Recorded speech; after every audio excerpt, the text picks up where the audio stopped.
Hello everyone. मेरा नाम है Sandeep Das Gupta and welcome to अचीवर्ली। आज हम लोग एनसीईआरटी क्लास 10 हिस्ट्री के चैप्टर 3 के पार्ट 7 को कवर करने वाले हैं। प्रीवियस चैप्टर के लेक्चर्स अपलोड हो चुके हैं और मैंने क्लास 10 हिस्ट्री का एक सेपरेट प्लेलिस्ट भी क्रिएट कर दिया है। प्लेलिस्ट का लिंक आपको इस वीडियो के डिस्क्रिप्शन बॉक्स में मिल जाएगा, तो जो लोग नए आए हैं वहां से उन वीडियोस को देख सकते हैं।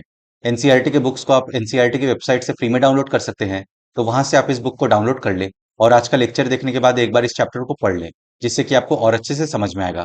अगर आपको कुछ डाउट हो तो आप मुझसे कमेंट्स में पूछ सकते हैं या फिर इंस्टाग्राम पे पूछ सकते हैं। इंस्टाग्राम का लिंक आपको इस वीडियो के डिस्क्रिप्शन बॉक्स में मिल जाएगा। तो चलिए अब आज का लेक्चर शुरू करते हैं। Chapter 3, the making of a global world. भूमंडलीकृत विश्व का बनना। हमने प्रीवियस लेक्चर्स में चैप्टर 3 के प्रीवियस पार्ट्स को कवर कर लिया है। आपको इस वीडियो के डिस्क्रिप्शन बॉक्स में चैप्टर 3 के प्रीवियस पार्ट्स के लेक्चर्स का लिंक मिल जाएगा।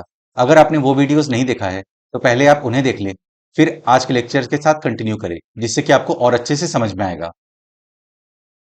आज हम लोग चैप्टर 3 के पार्ट 7 को कवर करेंगे। इसमें हम इन टॉपिक्स को बहुत ही डिटेल में समझेंगे। तो चलिए अब आज का लेक्चर शुरू करते हैं। डीकोलोनाइजेशन एंड इंडिपेंडेंस, अनौपनिवेशीकरण और स्वतंत्रता। When the Second World War ended, large parts of the world were still under European colonial rule. जब सेकेंड वर्ल्ड वॉर खत्म हुआ, तब भी दुनिया के बहुत सारे हिस्से यूरोपियन कॉलोनियल रूल के अंडर में थे। दूसरा विश्व युद्ध खत्म होने के बाद भी दुनिया का एक बहुत बड़ा भाग यूरोपीय औपनिवेशिक शासन के अधीन था। Over the next 2 decades, most colonies in Asia and Africa emerged as free, independent nations. अगले 2 डिकेड्स में एशिया और अफ्रीका के most of the colonies free and independent Nations बन चुके थे। अगले 2 दशकों में एशिया और अफ्रीका के ज्यादातर उपनिवेश स्वतंत्र, स्वाधीन राष्ट्र बन चुके थे।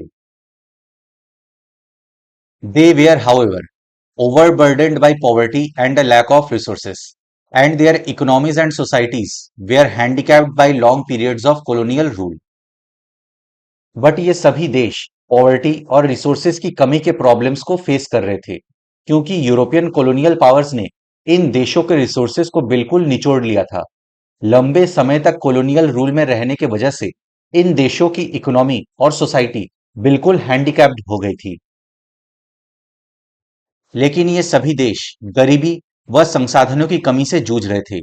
उनकी अर्थव्यवस्थाएं और समाज लंबे समय तक चले औपनिवेशिक शासन के कारण अस्त व्यस्त हो चुके थे। The IMF and the World Bank were designed to meet the financial needs of the industrial countries. IMF और वर्ल्ड बैंक को इस तरह से डिजाइन किया गया था कि वे इंडस्ट्रियल कंट्रीज के फाइनेंशियल नीड्स को ही पूरा करे। IMF और विश्व बैंक का गठन तो औद्योगिक देशों की जरूरतों को पूरा करने के लिए ही किया गया था।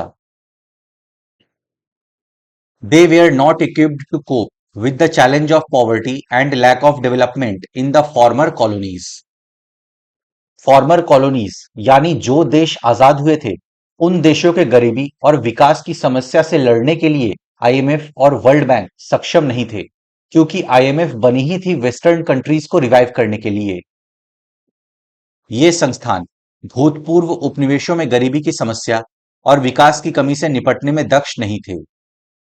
But as Europe and Japan rapidly rebuilt their economies, they grew less dependent on the IMF and the World Bank. But जिस तरीके से यूरोप और जापान ने खुद की इकोनॉमीज को रिबिल्ड किया था, उसके कारण ये देश आईएमएफ एंड वर्ल्ड बैंक पर ज्यादा डिपेंडेंट नहीं थे। लेकिन जिस प्रकार यूरोप और जापान ने अपनी अर्थव्यवस्थाओं का पुनर्गठन किया था, उसके कारण ये देश आईएमएफ और विश्व बैंक पर बहुत निर्भर भी नहीं थे। Thus, from the late 1950s, the Bretton Woods institutions began to shift their attention more towards developing countries. इसी कारण से लेट 1950s से ब्रिटेन वुड्स इंस्टीट्यूशंस जैसे आईएमएफ और वर्ल्ड बैंक ने डेवलपिंग कंट्रीज पे फोकस किया। इसी कारण 50 के दशक के आखिरी सालों में आकर ब्रिटेन वुड्स संस्थान विकासशील देशों पर भी पहले से ज्यादा ध्यान देने लगे। As colonies, many of the less developed regions of the world had been part of Western empires. बहुत सारे लेस डेवलप्ड रीजन्स कॉलोनीज के रूप में वेस्टर्न एम्पायर के अधीन रहे। दुनिया के अल्प विकसित भाग उपनिवेशों के रूप में पश्चिमी साम्राज्यों के अधीन रहे थे। Now, ironically, as newly independent countries facing urgent pressure to lift their populations out of poverty, they came under the guidance of international agencies dominated by the former colonial powers. अब यहाँ आयरनी ये हुआ कि जो देश नया नया स्वतंत्रता पाए थे, उनके सामने एक प्रेशर ये था कि उनको अपने देश की जनता को गरीबी से बाहर निकालना था और इन देशों को गाइडेंस देने के लिए जो इंटरनेशनल एजेंसीज थी, वहां फॉर्मर कॉलोनियल पावर्स का ही डोमिनेंस था। इन इंटरनेशनल एजेंसीज में यूएस, यूके जैसी कंट्रीज की चलती थी और ये कंट्रीज कभी कॉलोनियल पावर्स थी। विडंबना ये थी कि नव स्वाधीन राष्ट्रों के रूप में भी अपनी जनता को गरीबी और पिछड़ेपन की गर्त से बाहर निकालने के लिए उन्हें ऐसे अंतर्राष्ट्रीय संस्थानों की मदद लेनी पड़ी जिन पर भूतपूर्व औपनिवेशिक शक्तियों का ही वर्चस्व था। Even after many years of decolonization, the former colonial powers still controlled vital resources such as minerals and land in many of their former colonies. Decolonisation के बहुत सालों बाद भी जो फॉर्मर कॉलोनियल पावर्स थे, वे अपने कुछ फॉर्मर कॉलोनीज के लैंड, मिनरल्स पर कब्जा जमाए हुए थे। अनौपनिवेशीकरण के बहुत साल बीत जाने के बाद भी बहुत सारे नव स्वाधीन राष्ट्रों की अर्थव्यवस्थाओं पर भूतपूर्व औपनिवेशिक शक्तियों का ही नियंत्रण बना हुआ था। जो देश ब्रिटेन और फ्रांस के उपनिवेश रह चुके थे या जहां कभी उनका राजनीतिक प्रभुत्व रह चुका, वहां के महत्वपूर्ण संसाधनों जैसे खनिज संपदा और जमीन पर अभी भी ब्रिटिश और फ्रांसीसी कंपनियों का ही नियंत्रण था और वे इस नियंत्रण को छोड़ने के लिए किसी भी कीमत पर तैयार नहीं थी। Large corporations of other powerful countries, for example the US, also often manage to secure rights to exploit developing countries' natural resources very cheaply. दूसरे पावरफुल कंट्रीज के जो लार्ज कॉरपोरेशंस थे, फॉर एग्जांपल यूएस के large corporations developing countries के natural resources को exploit करने के rights secure कर लेते थे, वो भी बहुत कम कीमत पे। फॉर एग्जांपल यूएसए के किसी बड़े कॉरपोरेशन ने अफ्रीका के लेस डेवलप्ड रीजन में कोल माइंस को सस्ते कीमत पे खरीद लिया। अब उससे जो पैसा मिलेगा वो यूएसए के पास जाएगा। अफ्रीका के लोगों को कोई फायदा नहीं होगा, उनका विकास नहीं होगा। ये नए तरीके का कोलोनाइजेशन था जहां ऑर्गेनाइज्ड तरीके से इकोनॉमिक स्ट्रक्चर का गलत फायदा उठा के गरीब लोगों को और गरीब बनाया जा रहा था। कई बार अमेरिका जैसे अन्य शक्तिशाली देशों की बहुराष्ट्रीय कंपनियां भी विकासशील देशों के प्राकृतिक संसाधनों का बहुत कम कीमत पर दोहन करने लगती थी। At the same time, most developing countries did not benefit from the fast growth the Western economies experienced in the 1950s and 1960s. 1950s and 1960s में जो वेस्टर्न इकोनॉमीज का फास्ट ग्रोथ हुआ था, उसका benefit most of the developing countries को नहीं मिला। ये हमने अभी समझा। दूसरी ओर ज्यादातर विकासशील देशों को 50 और 60 के दशक में पश्चिमी अर्थव्यवस्थाओं की तेज प्रगति से कोई लाभ नहीं हुआ। Therefore, they organized themselves as a group, the Group of 77 और G77, to demand a new international economic order, NIEO. इस वजह से बहुत सारे डेवलपिंग कंट्रीज ने खुद को एक ग्रुप में ऑर्गेनाइज किया जिसे ग्रुप ऑफ 77 यानी G77 का नाम दिया गया। इन्होंने न्यू इंटरनेशनल इकोनॉमिक ऑर्डर का डिमांड किया। इस समस्या को देखते हुए उन्होंने एक नई अंतरराष्ट्रीय आर्थिक प्रणाली न्यू इंटरनेशनल इकोनॉमिक ऑर्डर के लिए आवाज उठाई और समूह 77 G77 के रूप में संगठित हो गए। By the NIEO, they meant a system that would give them real control over their natural resources, more development assistance, fairer prices for raw materials, and better access for their manufactured goods in developed countries' markets. New international economic order से उनका मतलब था एक ऐसा system जिससे उन्हें अपने natural resources पर रियल कंट्रोल मिल सके, अपने देश में डेवलपमेंट के लिए उन्हें ज्यादा असिस्टेंस मिले, सहायता मिले, रॉ मटेरियल्स के लिए फेयर प्राइस मिले। डेवलपिंग कंट्रीज जो गुड्स मैन्युफैक्चर करते हैं वे उसे डेवलप्ड कंट्रीज में बेच सके, इसके लिए उन्हें मार्केट का अच्छा एक्सेस मिले। एनआईईओ से उनका आशय एक ऐसी व्यवस्था से था जिसमें उन्हें अपने संसाधनों पर सही मायनों में नियंत्रण मिल सके, जिसमें उन्हें विकास के लिए अधिक सहायता मिले, कच्चे माल के सही दाम मिले और अपने तैयार मालों को विकसित देशों के बाजारों में बेचने के लिए बेहतर पहुंच मिले। अब हम लोग का नेक्स्ट टॉपिक है end of Bretton Woods and the beginning of globalisation. Bretton Woods का समापन और वैश्वीकरण की शुरुआत। Despite years of stable and rapid growth, not all was well in the post-war world. From the 1960s, the rising cost of its overseas involvements weakened the US's finances and competitive strength. Post war world में stable and rapid growth हो रहा था, but इसके बावजूद दुनिया में सब कुछ ठीक नहीं चल रहा था।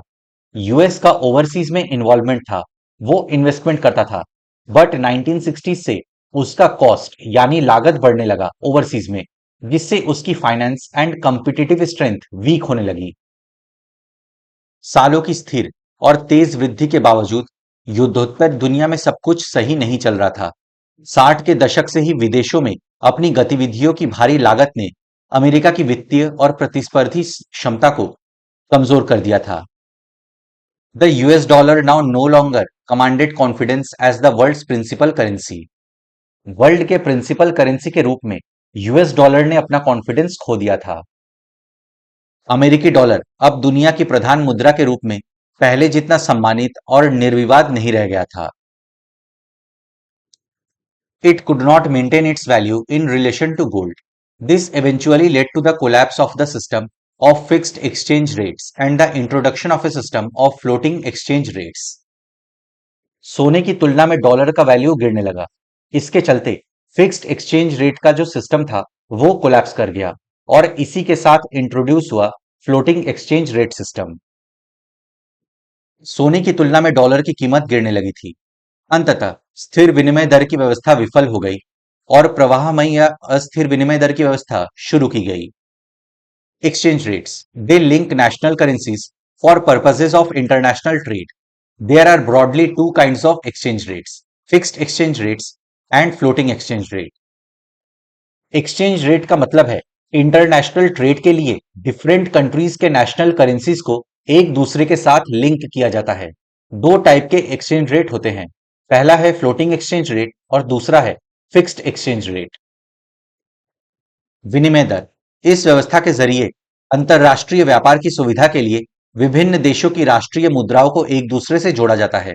मोटे तौर पर विनिमय दर दो प्रकार की होती है: स्थिर विनिमय दर और परिवर्तनशील विनिमय दर। Fixed exchange rates. When exchange rates are fixed and governments intervene to prevent movements in them. जब एक्सचेंज रेट्स फिक्स्ड हो और उसमें हो रहे उतार चढ़ावों को कंट्रोल करने के लिए गवर्नमेंट इंटरवीन करे, से फिक्स्ड एक्सचेंज रेट कहते हैं। फॉर एग्जाम्पल, एक यूएस डॉलर के बराबर इंडियन रुपीस को फिक्स कर दिया जाता है। अगर इसमें चेंजेस आता है तो इसे रोकने के लिए गवर्नमेंट हस्तक्षेप करेगी। स्थिर विनिमय दर। जब विनिमय दर स्थिर होती है और उनमें आने वाले उतार चढ़ावों को नियंत्रित करने के लिए सरकारों को हस्तक्षेप करना पड़ता है, तो ऐसी विनिमय दर को स्थिर विनिमय दर कहा जाता है। फ्लेक्सिबल और floating exchange rates. These rates fluctuate depending on demand and supply of currencies in foreign exchange markets, in principle without interference by governments. जब फॉरेन एक्सचेंज मार्केट में करेंसीज के डिमांड एंड सप्लाई के basis पर currencies के exchange rates fluctuate होते हैं, तो उसे फ्लेक्सिबल और फ्लोटिंग एक्सचेंज रेट कहते हैं। इसमें गवर्नमेंट का इंटरवेंशन नहीं होता है। लचीली या परिवर्तनशील विनिमय दर। इस तरह की विनिमय दर विदेशी मुद्रा बाजार में विभिन्न मुद्राओं की मांग या आपूर्ति के आधार पर और सिद्धांततः सरकारों के हस्तक्षेप के बिना घटती बढ़ती रहती है। From the mid 1970s, the international financial system also changed in important ways. Mid 1970s से ही इंटरनेशनल फाइनेंशियल सिस्टम में काफी बदलाव आए थे। 70 के दशक के मध्य से अंतरराष्ट्रीय वित्तीय संस्थानों में भी भारी बदलाव आ चुके थे। Earlier Developing countries could turn to international institutions for loans and development assistance. पहले क्या होता था कि डेवलपिंग कंट्रीज इंटरनेशनल इंस्टीट्यूशन से अपने देश के डेवलपमेंट के लिए असिस्टेंस मांग सकती थी, लोन्स मांग सकती थी। अब तक विकासशील देश कर्जे और विकास संबंधी सहायता के लिए अंतरराष्ट्रीय संस्थानों की शरण ले सकते थे। But now they were forced to borrow from western commercial banks and private lending institutions. लेकिन अब इन डेवलपिंग कंट्रीज को वेस्टर्न कमर्शियल बैंक से एंड प्राइवेट लेंडिंग इंस्टीट्यूशन से लोन लेने के लिए फोर्स किया जाने लगा। लेकिन अब उन्हें पश्चिम के व्यावसायिक बैंकों और निजी ऋणदाता संस्थानों से कर्ज लेने के लिए बाध्य किया जाने लगा। This led to periodic debt crisis in the developing world and lower incomes and increase poverty, especially in Africa and Latin America. Developing countries को जब फोर्स किया जाने लगा तो इसके चलते डेट क्राइसिस पीरियोडिकली पैदा होने लगी, जिसके कारण इनकम में गिरावट आती थी, पॉवर्टी बढ़ जाती थी, specially in Africa and Latin America. विकासशील विश्व में समय समय पर कर्ज संकट पैदा होने लगा, जिसके कारण आय में गिरावट आती थी और गरीबी बढ़ने लगती थी। अफ्रीका और लैटिन अमेरिका में ये समस्या सबसे ज्यादा दिखाई दी। The industrial world was also hit by unemployment that began rising from the mid 1970s and remained high until the early 1990s. Mid 1970s से ही इंडस्ट्रियल नेशंस में अनएम्प्लॉयमेंट की समस्या सामने आने लगी, जो कि अर्ली 1990s तक हाई रही। औद्योगिक विश्व भी बेरोजगारी की समस्या में फंसने लगा था। 70 के दशक के मध्य से बेरोजगारी बढ़ने लगी। 90 के दशक के प्रारंभिक वर्षों तक वहां काफी बेरोजगारी रही। From the late 1970s, MNCs also began to shift production operations to low-wage Asian countries. Late 1970s से मल्टीनेशनल कॉरपोरेशंस यानी एमएनसीज भी एशिया के ऐसे देशों में अपने प्रोडक्शन ऑपरेशंस सेटअप करने लगी जहां सैलरी कम थी, तो कंपनीज कम सैलरी पे लोगों से काम करवाती। 70 के दशक के आखिरी सालों से बहुराष्ट्रीय कंपनियां भी एशिया के ऐसे देशों में उत्पादन केंद्रित करने लगी जहां वेतन कम थे। China had been cut off from the post war world economy since its revolution in 1949। China अपने 1949 के रिवॉल्यूशन के बाद पोस्ट वॉर वर्ल्ड इकोनॉमी से खुद को अलग कर लिया था। चीन 1949 की क्रांति के बाद विश्व अर्थव्यवस्था से अलग थलग ही था। But new economic policies in China and the collapse of the Soviet union and Soviet style communism in eastern Europe brought many countries back into the fold of the world economy. But China के नए economic policies और Soviet union के collapse के कारण और eastern Europe में Soviet style communism ने world economy में बहुत सारे देशों को वापस ला दिया था। परंतु चीन में नई आर्थिक नीतियों और सोवियत खेमे के बिखराव तथा पूर्वी यूरोप में सोवियत शैली की व्यवस्था समाप्त हो जाने के पश्चात बहुत सारे देश दोबारा विश्व अर्थव्यवस्था का अंग बन गए। Wages were relatively low in countries like China. Thus, they became attractive destinations for investment by foreign MNCs competing to capture world markets. China जैसे देशों में वेजेस रिलेटिवली कम है, लेबर वहां सस्ता है, तो जो मल्टीनेशनल कॉरपोरेशंस वर्ल्ड मार्केट को कैप्चर करना चाहती थी, उनके लिए ये देश अट्रैक्टिव डेस्टिनेशंस बन गए, क्योंकि कम वेतन पे लोगों से वहां काम करवाया जाता था। चीन जैसे देशों में वेतन तुलनात्मक रूप से कम थे, फलस्वरूप विश्व बाजारों पर अपना प्रभुत्व कायम करने के लिए प्रतिस्पर्धा कर रही विदेशी बहुराष्ट्रीय कंपनियों ने वहां जमकर निवेश करना शुरू कर दिया। Have you noticed that most of the TVs, mobile phones and toys we see in the shops seem to be made in China? This is because of the low cost structure of the Chinese economy. Most importantly, its low wages. आपने notice किया होगा कि most of the TV, mobile phones, toys पे made in China लिखा होता है। ऐसा Chinese economy के लो कॉस्ट स्ट्रक्चर के कारण है और वहां के लो वेजेस के कारण है। क्या आपने इस बात पर ध्यान दिया है कि हमारे ज्यादातर टेलीविजन, मोबाइल फोन और खिलौने चीन में बने होते हैं या वहां के जैसे ही लगते हैं? ये चीनी अर्थव्यवस्था की अल्प लागत अर्थव्यवस्था और खास तौर से वहां के कम वेतनों का नतीजा है। The relocation of industry to low wage countries stimulated world trade and capital flows. जब इंडस्ट्रीज लो वेज कंट्रीज में रीलोकेट होने लगी तो वर्ल्ड ट्रेड और कैपिटल फ्लो पे भी असर पड़ा। उद्योगों को कम वेतन वाले देशों में ले जाने से वैश्विक व्यापार और पूंजी प्रवाहों पर भी असर पड़ा। In the last 2 decades, the world's economic geography has been transformed as countries such as India, China, and Brazil have undergone rapid economic transformation. Last 2 decades में इंडिया, चाइना, ब्राजील जैसे देशों में रैपिड इकोनॉमिक ट्रांसफॉर्मेशन हुआ है, जिसके कारण world की economic geography पूरी तरह बदल चुकी है। पिछले 2 दशकों में भारत, चीन और ब्राजील आदि देशों की अर्थव्यवस्थाओं में आए भारी बदलावों के कारण दुनिया का आर्थिक भूगोल पूरी तरह बदल चुका है। बॉक्स 4। What are MNCs? बहुराष्ट्रीय कंपनियां क्या हैं? Multinational corporations are large companies that operate in several countries at the same time. The first MNCs were established in the 1920s. Multinational corporations वो कंपनीज होती हैं जो एक ही टाइम पे बहुत सारे देशों में ऑपरेट करती हैं। फर्स्ट एमएनसी 1920s में एस्टैब्लिश हुआ था। एक साथ बहुत सारे देशों में व्यवसाय करने वाली कंपनियों को बहुराष्ट्रीय निगम, मल्टीनेशनल कॉर्पोरेशन, एमएनसी या बहुराष्ट्रीय कंपनी कहा जाता है। शुरुआती बहुराष्ट्रीय कंपनियों की स्थापना 1920 के दशक में की गई थी।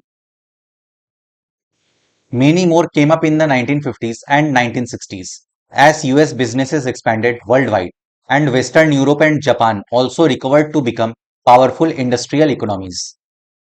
जैसे जैसे यूएस का बिजनेस एक्सपैंड हुआ वैसे वैसे 1950s, 1960s में एमएनसीज फैलते गए। वेस्टर्न यूरोप और जापान जब वर्ल्ड वार से रिकवर हुए तो वे भी पावरफुल इंडस्ट्रियल इकोनॉमीज बने, तो और ज्यादा एमएनसीज सामने आई।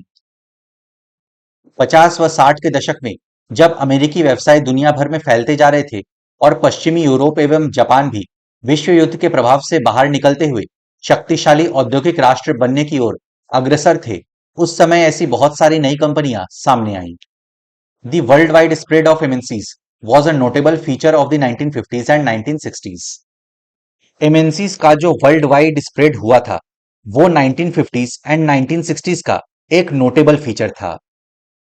बहुराष्ट्रीय कंपनियों का विश्वव्यापी प्रसार 50 और 60 के दशक की एक विशेषता था।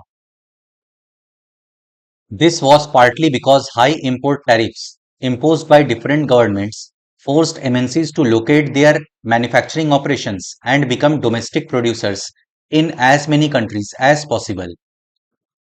MNCs के पूरे दुनिया में फैलने के पीछे एक कारण था कि डिफरेंट कंट्रीज के गवर्नमेंट्स बाहर से आने वाली चीजों पर हाई इंपोर्ट टैरिफ्स थोप देते थे, जिससे चीजें महंगी हो जाती थी, जिसके कारण एमएनसीज को लॉस होता था। तो वे जिस देश में अपने प्रोडक्ट्स को बेचना चाहते थे वो एमएनसीज उसी देश में अपने मैन्युफैक्चरिंग ऑपरेशंस को सेटअप करते थे। इस तरीके से एमएनसीज उस देश में डोमेस्टिक प्रोड्यूसर बन जाते थे और उन्हें हाई इंपोर्ट टैरिफ्स का सामना नहीं करना पड़ता था। इसके पीछे आंशिक रूप से इस बात का भी हाथ था कि ज्यादातर सरकारें बाहर से आने वाली चीजों पर भारी आयात शुल्क वसूल करती थी, जिसके कारण बड़ी कंपनियों को अपने संयंत्र उसी देश में लगाने पड़ते थे जहां वे अपने उत्पाद बेचना चाहती थी। उन्हें घरेलू उत्पादकों के रूप में काम करना पड़ता था। Tariff tax imposed on a country's imports from the rest of the world. Tariffs are levied at the point of entry, that is at the border or the airport. किसी दूसरे देश से आने वाले सामान पर लिया गया टैक्स उसे टैरिफ कहते हैं। जब किसी देश में दूसरे देश से सामान इंपोर्ट होता है तो उस सामान पर टैरिफ इंपोज किया जाता है। ये टैक्स उस जगह पर लिया जाता है जहां से वो सामान देश में एंटर करता है, जैसे एयरपोर्ट या बॉर्डर एक्सेट्रा। आयात शुल्क टैरिफ किसी दूसरे देश से आने वाली चीजों पर वसूल किया जाने वाला शुल्क। ये कर या शुल्क उस जगह लिया जाता है जहां से वो चीज देश में आती है, यानी सीमा पर, बंदरगाह पर या हवाई अड्डे पर। तो फ्रेंड्स, इसी के साथ हम लोग का चैप्टर 3 समाप्त होता है। मैं आशा करता हूं आपको सब कुछ समझ में आ गया होगा। अगर आपको फिर भी कुछ डाउट है तो आप मुझसे कमेंट्स में पूछ सकते हैं या फिर इंस्टाग्राम पे पूछ सकते हैं। अपने फ्रेंड्स के साथ इस वीडियो को शेयर करें। वीडियो पसंद आए तो लाइक करें, चैनल को सब्सक्राइब करें। मैं मिलता हूं आपसे नेक्स्ट लेक्चर में। Good day to everyone. जय हिंद।